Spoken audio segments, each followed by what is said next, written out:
Dear Judy, family, and friends of Kevan, please excuse my absence. Marcia and I are celebrating our 50th wedding anniversary, and I thought it safer to be home this week. I was privileged to work with Kevan across many decades as a member of the IOC Press Commission. Yes, our primary charter was technical, to be sure the press had the tools and support it needed to cover the games.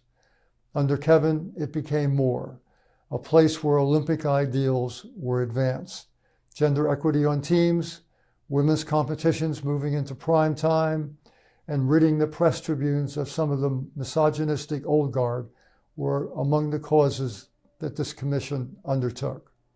What amazed and excited us was how fast things got done. Kevan didn't wait an Olympic cycle or two. He was driven by facts. And once he had those facts, change seemed to occur overnight. Kevan was also moved by a deep sense of justice. An absolute highlight of my career was getting wound up by Kevan to fight for press freedom before the Beijing Games. The Chinese were hesitating to adhere to the Olympic contract, which called for press freedom before and during the Olympiad. Kevan would have none of it. But as an IOC vice president, he had to figure out a diplomatic way of proceeding without risking a breakdown between the Chinese and the IOC. He and Anthony Edgar knew that the news agencies could be whipped into a frenzy even before the agencies knew what they were supposed to be fighting for.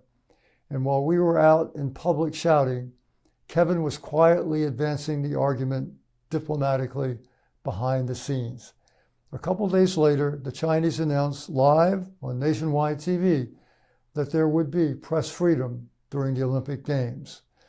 I was invited to the press conference and moved to take a chair on the side of the proceedings. Kevan, a big guy, gripped me by the shoulders and moved me into the ceremonial first chair. That's the one with the speaking part. "You'll know what to do, mate." He flashed a grin from ear to ear and moved to the side. Years later, at Kevan's retirement dinner, I heard the backstory from Judy. In the battle for press freedom, he stood nearly alone within the IOC. Only a couple others were willing to risk a further rift with the Chinese over this issue. After many hours of pacing in his hotel room, he concluded he could never look himself again in the mirror if he did not stand up for human rights. As Kevan heard Judy retell this story, I again saw him flash that ear-to-ear smile, and I looked at him and said, "You got it right, mate." Kevan Gosper was the kind of man who would risk everything to do the right thing. How fortunate we are to have Kevan lift us in our lifetimes.